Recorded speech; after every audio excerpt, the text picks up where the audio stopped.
done your live.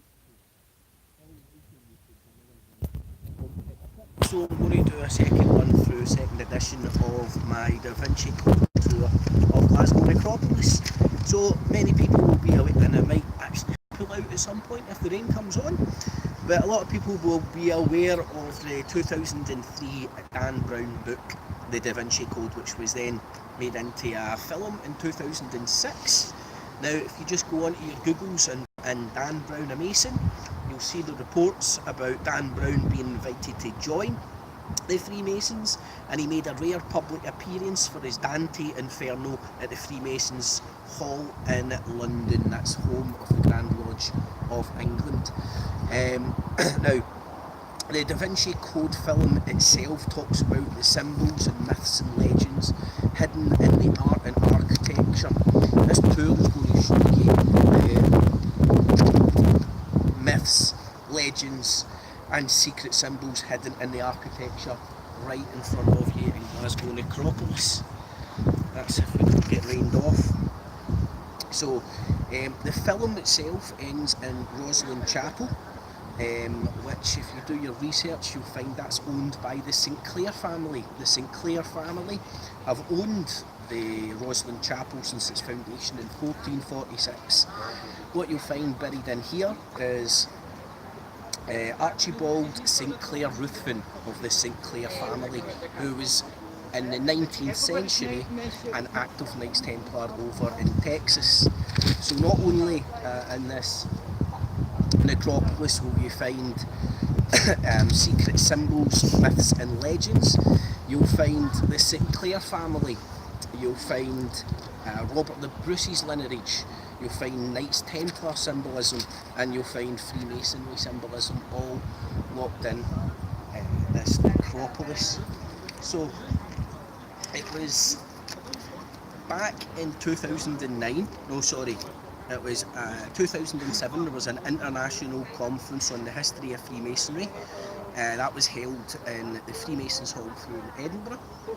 The patrons for the conference were the Grand Masters of Scotland, England and Ireland, as well as 200 other international guests. There was 72 speakers from around the world who gave speeches, and one of these speakers was a historian, Ronnie Scott. Now Ronnie Scott focused on the Glasgow Necropolis, which we'll just start taking a walk down now, which is spread over 37 acres, and Ronnie Scott came to the conclusion that it's one of the largest Freemasonic symbols in Europe. Ronnie Scott put forward the theory of the pattern and design of the iconic 19th century necropolis. The whole landscape is a metaphor and mirrors the Masonic journey from darkness to light. Now, if you'll actually notice, if you go into your Google Maps or anything, you'll see as you enter the necropolis, you're travelling from west to east. Symbolically, the east stands for represents the sun, and the west represents the moon. And the whole Masonic journey is bringing you from the darkness to the light. So, in the Mason's journey in their death would be able to do the same journey as in their life, from the darkness to the light. Mr. Ronnie Scott told the conference that the necropolis is one of the world's most important Masonic sites, and he was quoted as saying as the necropolis is clearly Freemasonic in landscape. Now, the necropolis itself opened in 1833, and it was designed and funded by the Merchants' House of Glasgow, most of whom were confirmed Freemasons. As you can see from where we've just entered, we enter through a set of gates. We're now going to proceed to cross a bridge. Then we'll be passing through 2 pillars before climbing a ladder. Now, the path and the necropolis are laid from west to east, as I mentioned before, to replicate the journey from the dark to the light, so Freemasons can take this journey in their death. Now, the symbology of the journey that we've just took. If you look at the gates we just entered, that's symbolising the garden of the Western Gate. This in Freemasonic mythology represents not allowing anybody who could damage the craft into the craft, so you're guarding the Western Gate. The bridge we're now just crossing over symbolises crossing from one state of existence to another. Very obvious to understand in death, and only obvious to understand when you touch on Freemasonry. The bridge that we're crossing over, now if you look ahead of us in the bridge, you'll see the two pillars. Now the two pillars represent Boaz and Jashum. These were the pillars. They're very symbolic in Freemasonry, as well as the tarot cards, and they stood on the porch of Solomon's temple. This was the first temple in Jerusalem. Boaz on the left and Jashum on the right. Both of these pillars were made by the temple's chief architect, Hiram Abiff. And as I said, he was the chief architect of Solomon's temple and held very high up in Freemason mythology. The Masonic ladder, which is represented by the hill we're just going to be climbing, represents the great chain of being.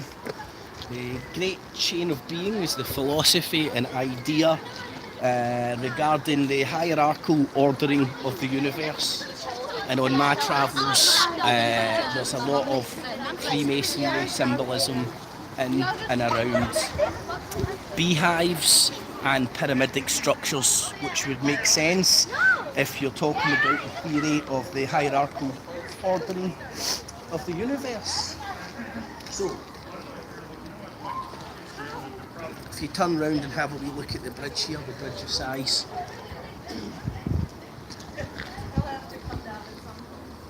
So, the bridge of size, so there's only 3 bridge of sizes in the world. The most famous one being in Venice, that was built in the 1600s.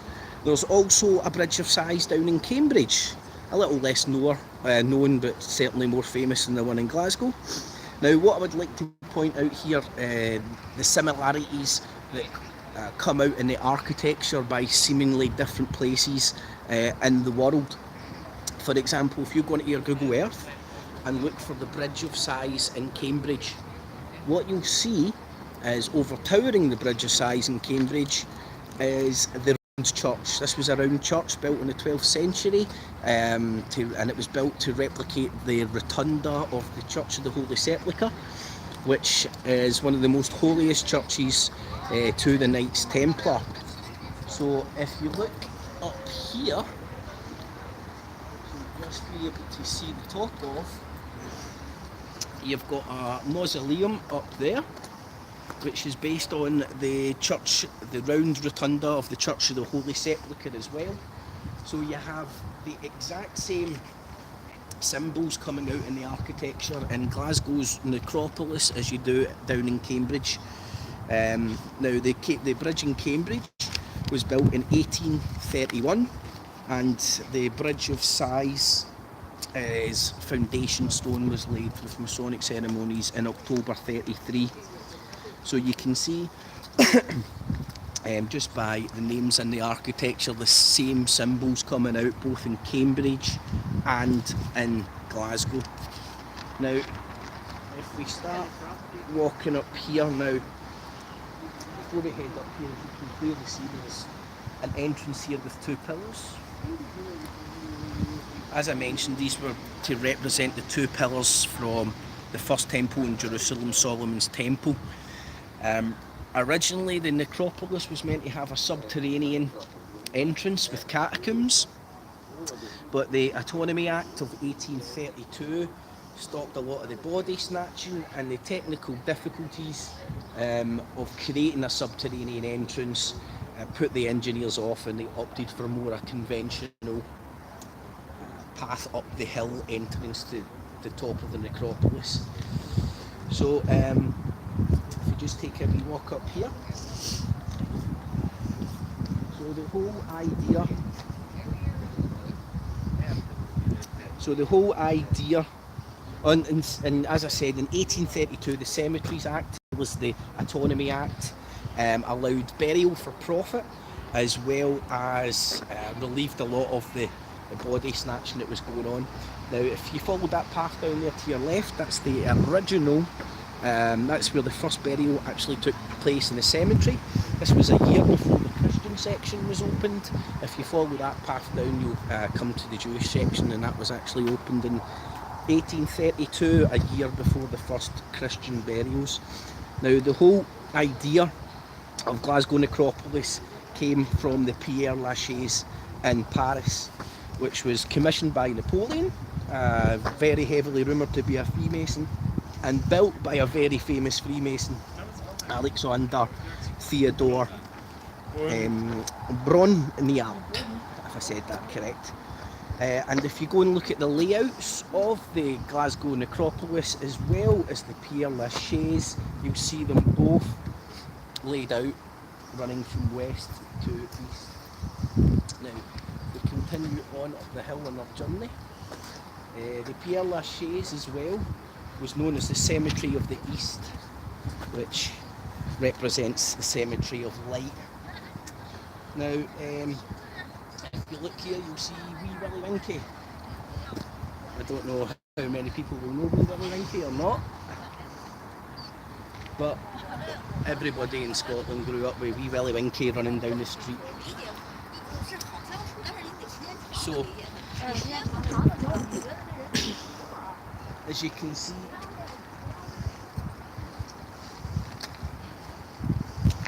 very symbolic of the journey you take through Masonry. You've passed the gate, you've crossed the bridge, you go through the pillars, and now you're climbing Jacob's ladder. So the Masonic ladder and the great chain of being, as I said, symbolises the hierarchical ordering of the universe. On a side note, if you just look down, come over to the side here, you'll be able to see Wishart Street, which actually used to be the burn, the Mollendienar burn, which was converted over in 1877, making way for Wishart Street. And Wishart Street is named after another very important figure in the Reformation.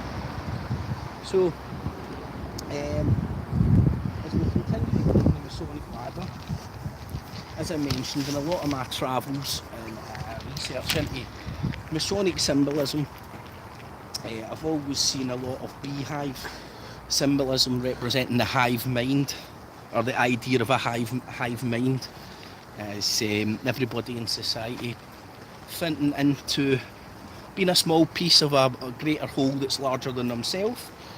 And anybody that's touched on Masonic symbolism will be aware of the pyramidic symbolism as well, most notably from the uncapped pyramid on the back of the dollar bill. So as we're climbing Jacob's ladder, let's say, very biblical in symbolism, we're now coming to the mausoleum of Major Archibald Douglas Monteith and his brother James Monteith Douglas. Now, the Douglas family tree, one of the most, trace their roots back to one William Douglas. He was the first Earl of Douglas. He was a nobleman, peer, and most notably he was a trusted deputy to Robert the Burns. Also Robert the Burns' godfather. Robert the Bruce. Or not Robert Burns, Robert the Bruce. Yeah. Robert Bruce. Now, as I said earlier on in the tour, we've got a member of the St Clair family buried in this cemetery down on one of the lower terraces, and we have a member of the Douglas family. Now, these two families are notable for their role and being entrusted with taking Robert the Bruce's heart to the Holy Land after his death. You could say these were some of his two most trusted allies, entrusted with taking his heart back to the Holy Land. So not only was William Douglas, who the Major can trace his roots back to, was the deputy to Robert Burns, he was also his godfather, and he married into his family as well by marrying Robert Burns' daughter, Isabella Stewart. Robert the Bruce's daughter, Isabella Stewart. At least somebody's paying attention. And as I said, it was Sir James Douglas and William St Clair that were entrusted to take Robert the Bruce's heart back to the Holy Land after his death. Now, the Major himself that's buried in the mausoleum served in the East India Company, who controlled large parts and colonised large parts of India, Southeast Asia, Hong Kong, until the British Raj in 1858.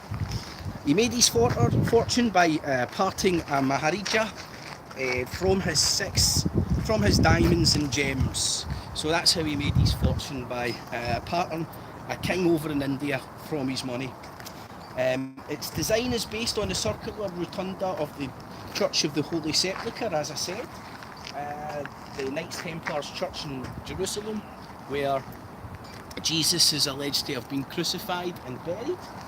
And if we walk over here, as I pointed from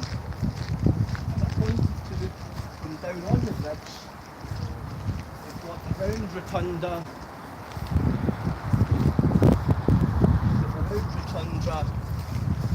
Church of the Holy Sepulchre, and you've also got the Bridge of Sighs.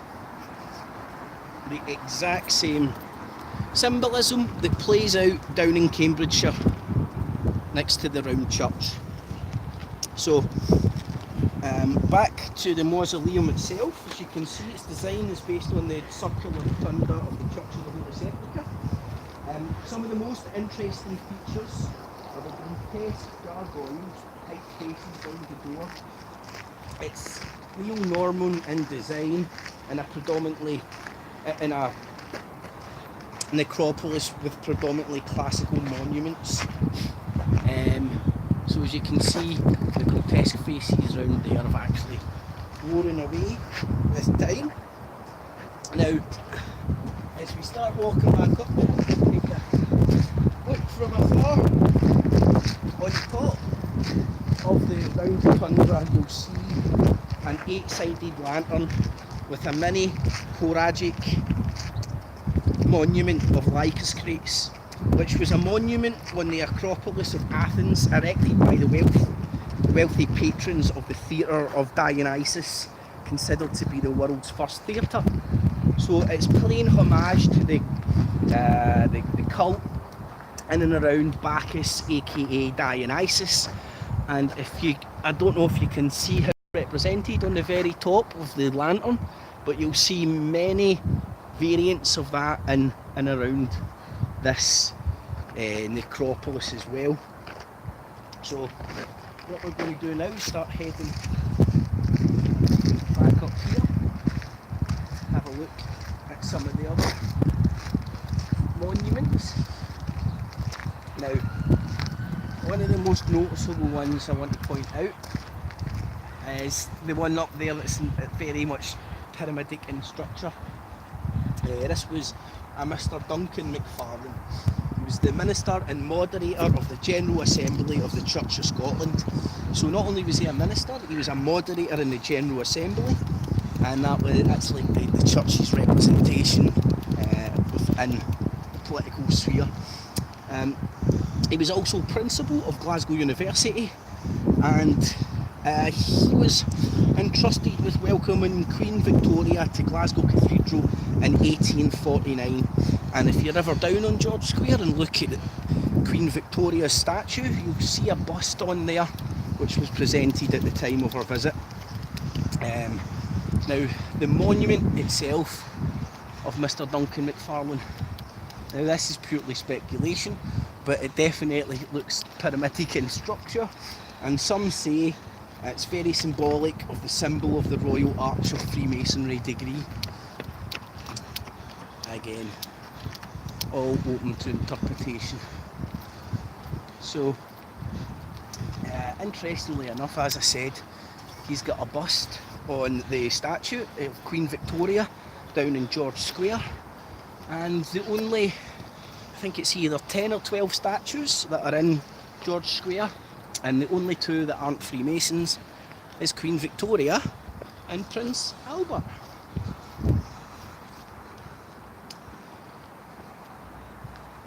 So we're going to continue on up to the John Knox thing.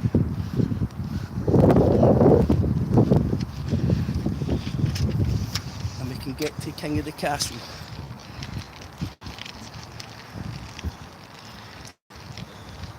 So, as you can obviously see, this is the most prominent monument here.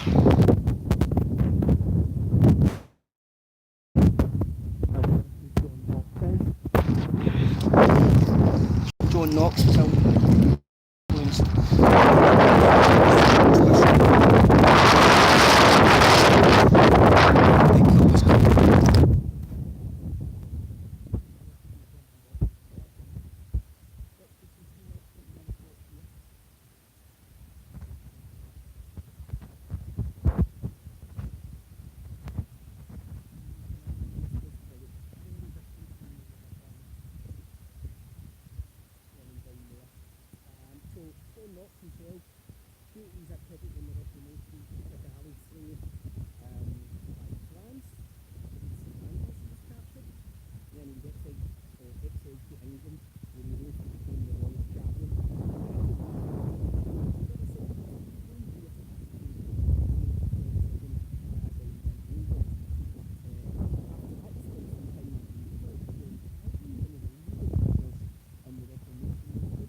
it wasn't until 1825, nearly 10 years before the opening of the necropolis, that Reverend Dr. Robert Stevenson McGill, who was the Professor of Theology at Glasgow University, proposed the first statue of John Knox in Scotland. And on the 22nd of September 1825, upwards of 300 people marched from the trade halls, which is also the Grand Lodge, to the cornerstone with full Masonic honours. So, if we stand up here,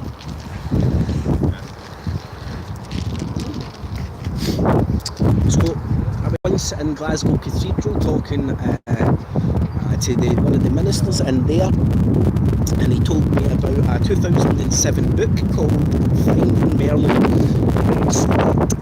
Scott's advocate Adam Audrey spent 6 years researching the Merlin myth, and his theory is that Merlin actually stayed in Partick on Audrey Street with his wife Gwendolen. He was a politician and a scholar, and Biggie just sort of stuck So what we've also got here, Glasgow Cathedral. So as you can see, Glasgow Cathedral, the stone building itself dates back from 1136.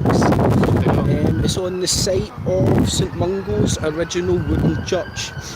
Its original stone church was built by King David I, and St Mungo's tomb is in the lower crypt.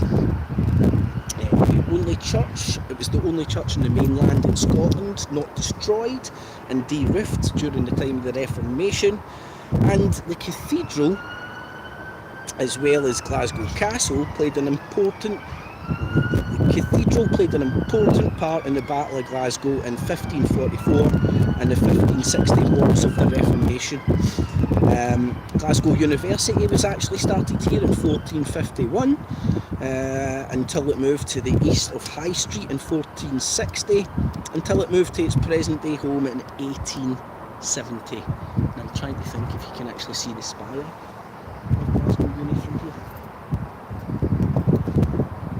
I don't think you can. No.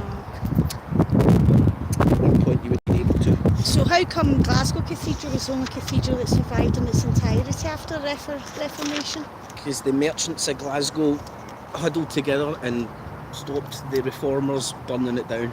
Because that's pretty much what they were doing, running all up and down and burning any and every cathedral they could to the ground. So, as you can also see here, the cathedral dominates the skyline, but so does the Glasgow Royal Infirmary, which not a lot of people actually know. This was actually previously what could have been technically called a castle. It was sometimes known as the Bishop's Palace, Bishop's Castle, sometimes Glasgow Castle, and in the modern day version it's known as the Royal Infirmary. So the bishops and archbishops, it was the bishops and archbishops' residence until the Reformation. The last archbishop fled to France in 1560. The castle was completely destroyed in the late 18th century to make way for the Royal Infirmary. So it's sad that the castle is no longer there, but you can understand after the Reformation why it was destroyed, or you can understand the mindset of the citizens at the time. The origins of the castle itself are unclear, but it's recorded as a royal fortress as early as the mid-13th century. From 1296 to 1301, it was fought over many times by William Wallace and Edward Longshanks, made famous by the Braveheart movie, although it was actually famous in history before the Braveheart movie, but I digress. During Mary Queen of Scots struggles, the castle changed hands 6 times between 1513 and 1570. These were the wars in and around the Reformation. And in 1950, they found and excavated at St Mungo's Museum of Religious Life and Art, a museum that you can just see there. I don't know if my finger's in the right place. But when they were excavating the foundations of that, they found parts of the old castle, and that's why the museum itself now reflects what they believe the old Bishop's Castle, the style of the old Bishop's Castle would have looked like. Now, after it was destroyed, after it was left empty after the Reformation, it was in 1791 that the land was first granted to the city for a hospital, and it was originally a 5-storey building, being replaced by the current building in 1914 when it was opened by King George V, again with full Masonic ceremonies at the laying of the cornerstone, the foundation stone story. The original architect, Robert Bruce, also overseen the building of the trade halls, which is also the Grand Lodge. He died in March 1972, leaving construction of the hospital to his younger brother, James. The foundation stone was laid in 1792 in May, 2 months after Robert's death, with full Masonic honours. So Robert Adams didn't actually get to see the completion of his own work in the original Royal Infirmary Hospital building. So that's a wee bit of the hidden secret signs and symbols that's hidden in the Glasgow Necropolis. You're passing the gates, you're passing through the gates, you're no longer getting guarded at the western gate. You're passing over the bridge, which represents moving from one state of being to another. You're then going through the pillars as you climb Jacob's ladder to reach the apex, as we are here up on the John Knox statue. So we've got Masonic symbolism on Major Archibald Douglas Monteith's mausoleum. We've got Knights Templars symbolism. We've got an active Knights Templar, St Clair, Ruthven, buried down on the front, on one of the lower terraces. And these family members were both some of the most trusted men to Robert the Bruce, and we're all aware of Robert the Bruce's struggle with Rome. Knights Templar struggle with Rome, Freemasons struggle with Rome, and that's the overall arching story that you get for this necropolis. So hopefully you enjoyed that wee walk through.